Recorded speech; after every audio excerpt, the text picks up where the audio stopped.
Kimraha Hula Dunya, Fauchagu, Olde Scot the Celtic podcast. On today's show in Feuchamaich, Beagan, Gaidhlig, that's Let's Try a Little Gaelic.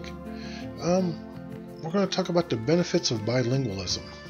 In Celtic history, Dr. James Barry, the Irish citizen who fooled the entire British Empire. In everyday Celtic ways, we're going to do the Lady of the Lake. Now, it's not the Lady of the Lake of the King Arthur fame. This is a Welsh legend. Now we're going to hear music from Anne Martin, Clare, Cara Dillon, Braybach, and Celtic women. As always, it's a wee bit of Irish trivia to test your knowledge to start us off.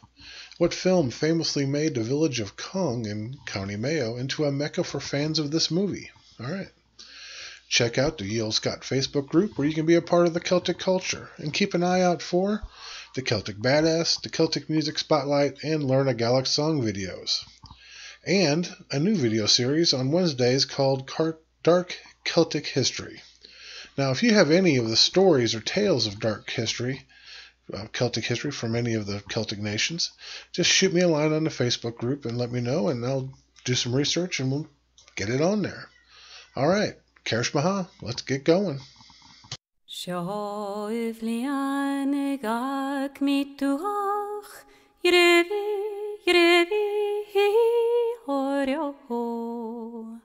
Heil mi mavra her små fjord I horo hi farallelo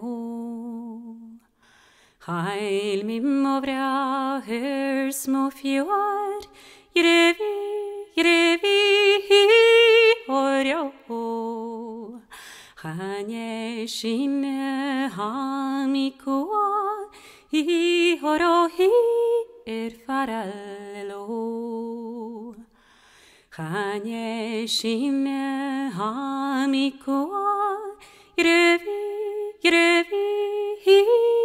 horo Ach oi kerok naruj fuya I horo hi farallelo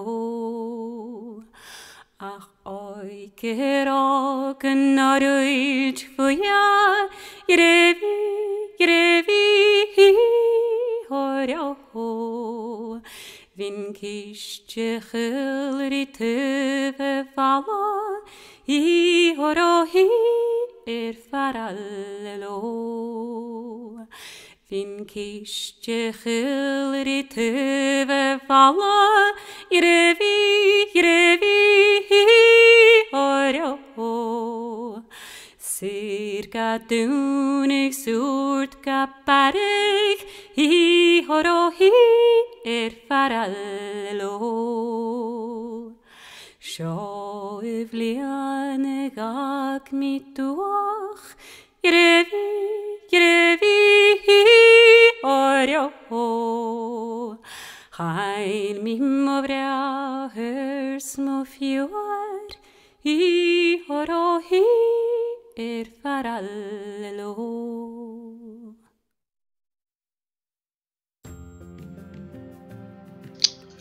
All right, that was Show of Leona this year by Anne Martin.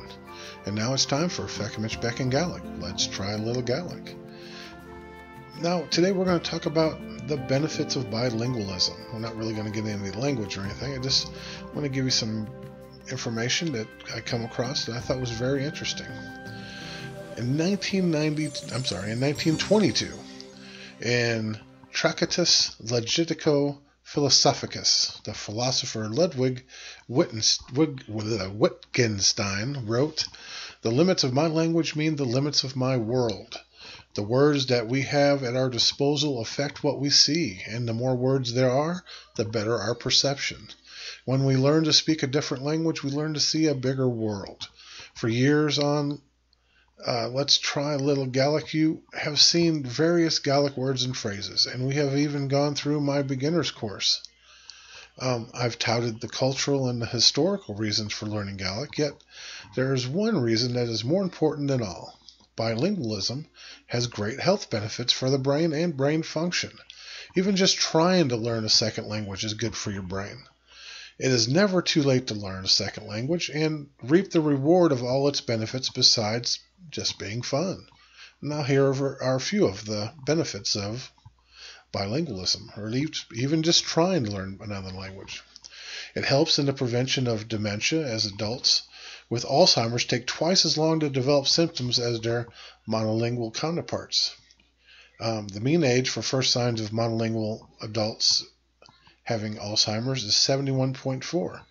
The bilingual is only 75.5. It helps with focusing on tasks. Bilingual people display increased concentration on their assignments over their monolingual counterparts. Therefore, they are more skillful at focusing on relevant information. Bilinguals are skilled at switching between two systems in writing and structure. This makes them good multitaskers. Bilingual people have sharper cognitive skills and keep their brain alert and active even when only one of their languages is used. Bilingual people have denser gray matter, and gray matter is responsible for processing language, storing memory, and attention spans. Bilingual people have denser gray matter than their monolingual counterparts. Learning a foreign language involves memorizing rules and vocabulary. This mental exercise improves overall memory, making bilinguals better at remembering lists and sequences. Bilingual speakers tend to make more reasonable decisions. They are more certain of their choices after thinking them over in their second language, and they do this subconsciously. Learning a second language focuses on grammar and sentence structure, making bilingual speakers more aware of language and its construction. Learning a foreign language makes bilingual speakers more effective communicators, editors, and writers. And if that wasn't enough, a neuroscientist in an Elite Daily interview explains that bilingual people are better lovers than their monolingual counterparts. Basically, the science says that increased brain function is directly tied to the delay and decline of sexual desires, and the effects of ED are greatly reduced as well. So, there you go, guys and girls. So, I'm going to put a link to that Edit Daily interview article up there so you can take a look at it yourself. All right, that's it for Feuchamaich, Beagan, Gaidhlig.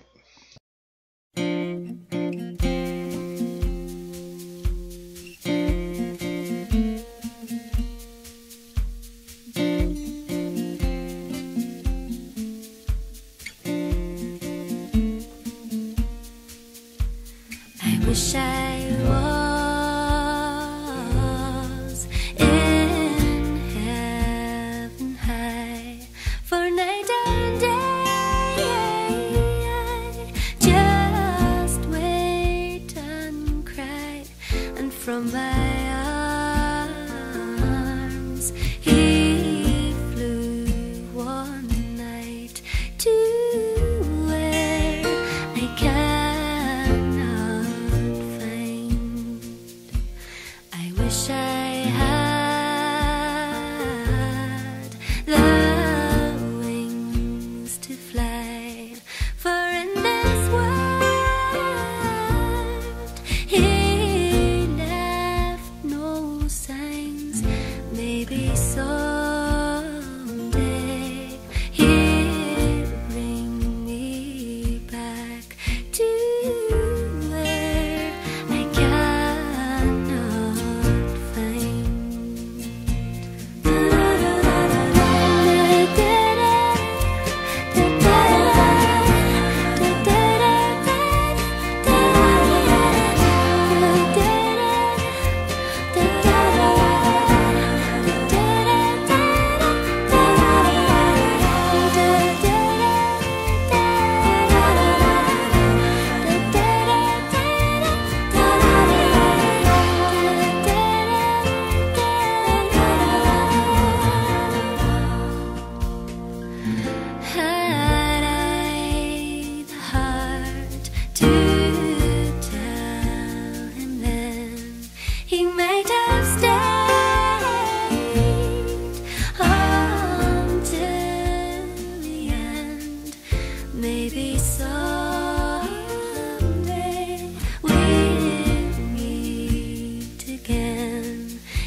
Alright, that was I Wish I Was by Cara Dillon. Today on Celtic History, Dr. James Barry, the Irish citizen who fooled the British Empire.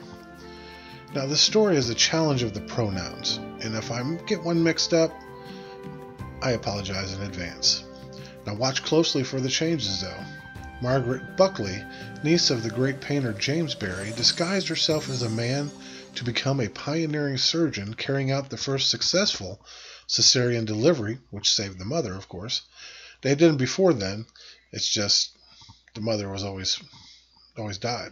Now, Margaret Buckley fooled the army, high society, and the whole British Empire, from Queen Victoria to Lord Raglan and Florence Nightingale. Dr. James Barry became a celebrated surgeon, a pioneer of new techniques. He was a favorite in high society and private physician to the nobility. In 1809, during a bitter London winter, with the Napoleonic War at its height, a young Irishwoman set out on a course of deception which would fool the brightest and the highest in the British Empire. Dreading the confined life of a woman, she had decided to transform herself into a man. She had been born in Cork in 1789 into a respectable family. Her father, Jeremiah, had a shop on Merchant's Quay which serviced the ships. It was a busy time, Cork being one of the main hubs of the British Empire's vast network of trade and warfare. But following the 1798 rebellion and the Acts of Union which tied Ireland in bondage to Britain, Jeremiah lost his business and his small fortune through a mix of anti-Catholic repression and his own foolhardiness, taking on large loans to pay for the education of his wastrel, which means kind of a wasteful idiot son. Margaret, who was brighter than her brother and had been brought up with middle-class expectations, was thrown into poverty, adding to her burden. In her early teens, she was raped by an uncle and bore a child. Now, Margaret and her mother fled to London, leaving Jeremiah to languish in Dublin's debtor prison. They sought help from Margaret's uncle, another, not the one that raped her, of course, the great but eccentric painter James Barry, another son of Cork, who had established a reputation for both artistic greatness and madness. When Uncle James died, Margaret was taken under the wings of his intellectual friends, including General Francisco de Miranda, an exiled Venezuelan revolutionary. Now, Margaret decided to use her modest inheritance for a remarkable purpose. With Miranda's encouragement, she hoped to become a surgeon and go with him to Venezuela to fight in its war of independence. Of course, in the early 1800s, it was unthinkable for a woman to study medicine, let alone practice it. But Margaret, a young woman of intelligence, vision, and daring, decided to disguise herself as a man. She adopted the name of her late uncle, James Barry, and set out for Edinburgh University. Amazingly, she was accepted and enrolled. Now, her small stature and fresh face appearance were put down as her being just very young, so nobody really paid that much of attention to it. Now, it was a hard life, 16-hour days of lectures and studying, practical classes and ward experience, as well as grisly dissections and sanitary conditions. You remember, this is not modern-day medicine. This is, 17th century, 18th century medicine. It was pretty much an overwhelmingly masculine environment. However, James Barry, the new James Barry, prospered, and in due course, he returned to London a qualified doctor. Within months, he had passed for membership of the Royal College of Surgeons, and at this point, Margaret made a fateful decision. Shedding her disguise and going to Venezuela was no longer an option. General Miranda had been betrayed by a friend and was now in a Spanish jail. Instead, Margaret decided to keep James Barry in existence and joined the British Army as a surgeon. For the next half-century, Margaret Buckley, the new James Barry, fooled the army, high society, and the whole British Empire, from Jamaica to Malta and from Cape to Crimea. Dr. James Barry became a celebrated surgeon, a pioneer of new techniques, which in 1826 he carried out the first successful cesarean delivery. a procedure which was invariably fatal for the mother in those days. But he figured out a way to do it where the mother was saved. Now, he was a favorite in high society and private physician to the nobility, and although most people found the effeminate little doctor peculiar, nobody knew that beneath his immaculate scarlet coat he was born a woman. Even if they had suspected something, they would never have believed it. According to the values of the day, it was inconceivable that a woman could even master the intellectual challenges of medicine and surgery, let alone the physical ones, because women were looked down upon so much. It was a time without anesthetics, when surgical patients had to be held down, and amputation was a common treatment for fractures and minor infections. But Margaret Buckley had mastered it all and excelled. Dr. James Barry pulled the wool over the eyes of the British Army Medical Department and a large swath of the British Empire's great and good, from Queen Victoria to Lord Raglan and Florence Nightingale. Even Napoleon's astute special advisor, who became a patient of Dr. Barry's during his captivity, was fooled. Now, the secret couldn't last forever, though. Dr. James Barry died in London in 1865. His standing instruction was that he be buried in the clothes in which he died, without examination. Now, that last part was forgotten or ignored, because a woman who was hired to lay out the body discovered the truth about his sex. At first she tried to blackmail the army, and when that failed, she made the news public. It was first reported in Dublin in Saunders' newsletter, then spread across Britain and throughout the entire British Empire. News like that, about somebody that important, would spread very fast. Now, speculation about Barry's motives, though, and true identity, that was a little iffy. Her life as James Barry was a succession of audacious firsts. The first woman to become a doctor, the first to perform a successful cesarean delivery, a pioneer in hospital reform and hygiene, and the first woman to rise to the rank of general in the British Army. Wow. Barry's commission, signed by Queen Victoria, still exists. The stress of gaining all these achievements while maintaining her disguise had its effect on Margaret. James Barry became notorious for his irascible temper, his intolerance for contrary opinions, and his violent response when his disguise seemed to be under threat. On one occasion, he slashed a fellow officer across the face with a riding crop for remarking on his effeminate appearance. On another, he fought a famous duel in which he was wounded in the thigh, but he hit his opponent square in the forehead, but the bill of the guy's hat deflected the ball, and he survived as well. Now, as well as pioneering hospital hygiene and public health, Barry was a vigorous campaigner against slavery, and all the while helped push forward the frontiers of surgery. During the Crimean War, he ran an exemplary hospital for convalescent wounded in Corfu, and clashed with Florence Nightingale at Scutari. It may be that beneath her disguise, Margaret was jealous of the praise heaped upon her female colleague for implementing hygiene and sanitation measures, which Dr. Barry, the new Dr. Barry, had been practicing for many years before that. But after the initial scandal of 1865, Barry returned to obscurity, although he is still remembered by many in his native Ireland. Get honey monars na glamaf, chanya mahundrish na ferif, gunduk me ma watch ma yalla nach janin ma yell, gusum fein hein or shallig, ma yester shallag and a yalla, va ma lama naun, va ma laman,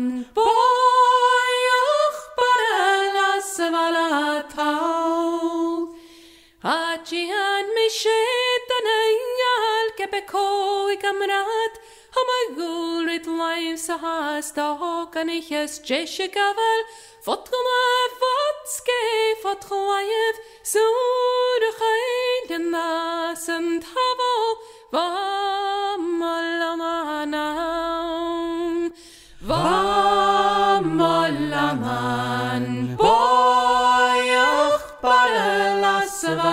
tau.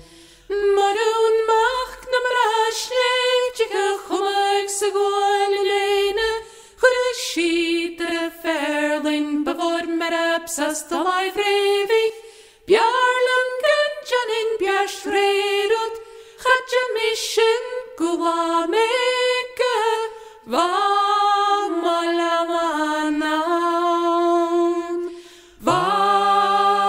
malaman boyoch barela savalatau Good hemen and takas de behoorstelle dolke vaje Gemischt der Fass en Kot is veilig de vlechtig Strichke wa min krip de vrachgein An natje nach bekach gar feichgin Va malaman Va malaman Boyoch barela savalatau Madeshe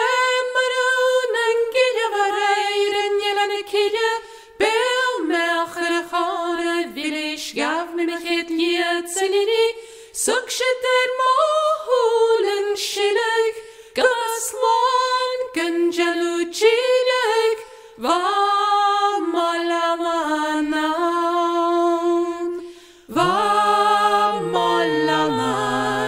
boyoch barela savalatau, va malaman,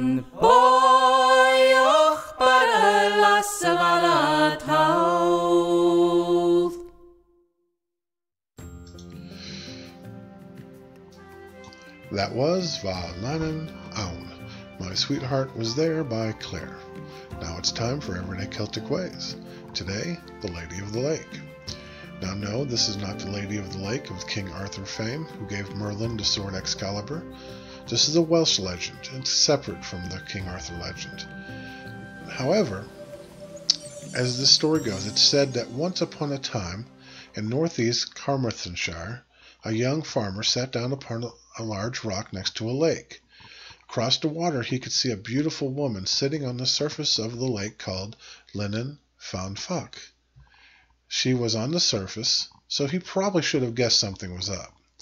He quickly fell in love with her, for she was amazingly beautiful and kind, but before she'd marry him, he had to agree to two stipulations. Now, the first stipulation was that he had to produce a perfectly baked loaf of bread, which is fair enough because everybody likes bread. And second, he had to tell her apart from her twin sister, which is very important for anybody in a relationship that has a twin in the mix. Now, both of which he duly did. However, on their wedding day, she was forced to give him a third stipulation. The other fairies, afraid of the violence that they had seen from the human world, put the stipulation on him. They warned him that if he struck her 3 times, she'd return to the fairy kingdom beneath the lake and be separated from him forever. Now, the couple lived happily for many years, and the farmer was cautious to treat her only with kindness and loving care. But through the years, things happened, and after 3 accidental and completely innocent bops on the arm, while just moving about their normal lives, she was forced to keep her pledge, for he had broken the third stipulation. She regrettably returned to the lake, leaving the farmer forever and hopelessly heartbroken. But he had lived some of the most pleasant years of his life with her, and after lamenting her for leaving, he sat down upon the rock from which he had seen her so many years ago. As he sat there, he cried from the pain of losing his true love, and there and then he died of a broken heart. The fairies that forced the third stipulation upon their marriage were watching, and could now see that the farmer did truly indeed love the Lady of the Lake. So they went to him and pulled his body into the lake.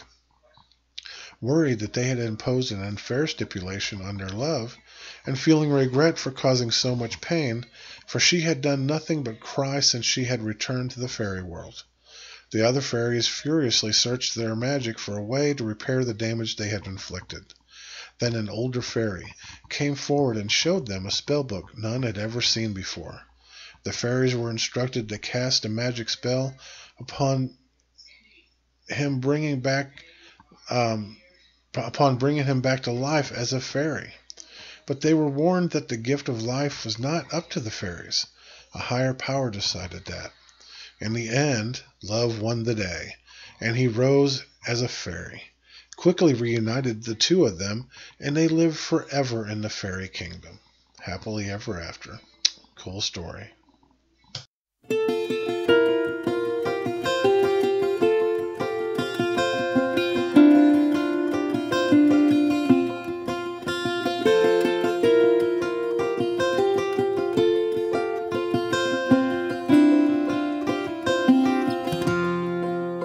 Winter winds come rushing in without warning and without sound. The autumn light has grown dim, and I'm walking on the cold hard ground, with the weight of winter on my mind. There might never be a sign. Sometimes footsteps make no sound when you're walking on the cold hard ground. So keep an eye on the horizon, even when the nights are long. Give it time and the sky will change. Whether falling or flying, we are all moving on, and in the light we can find our way.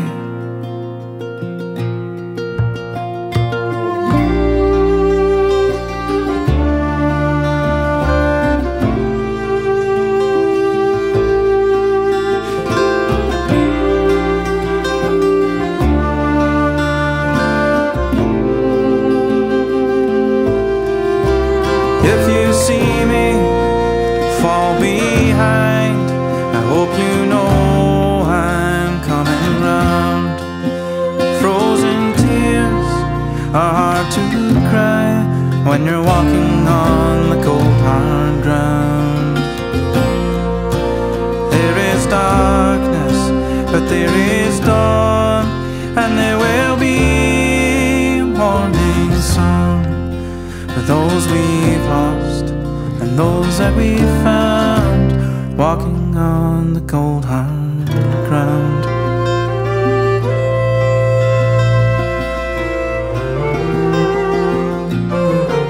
So keep an eye on the horizon, even when the nights are long.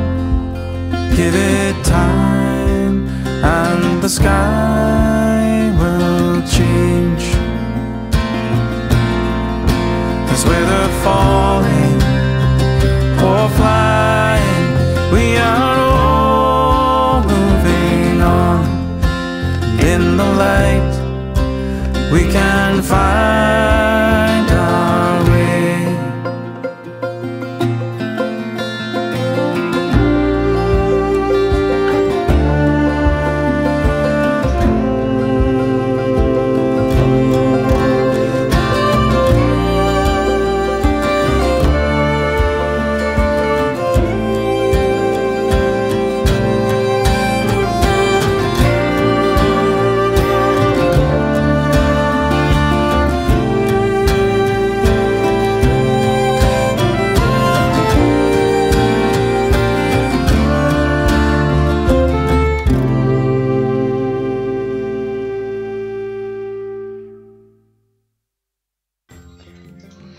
That was Winter Winds by Braybuck.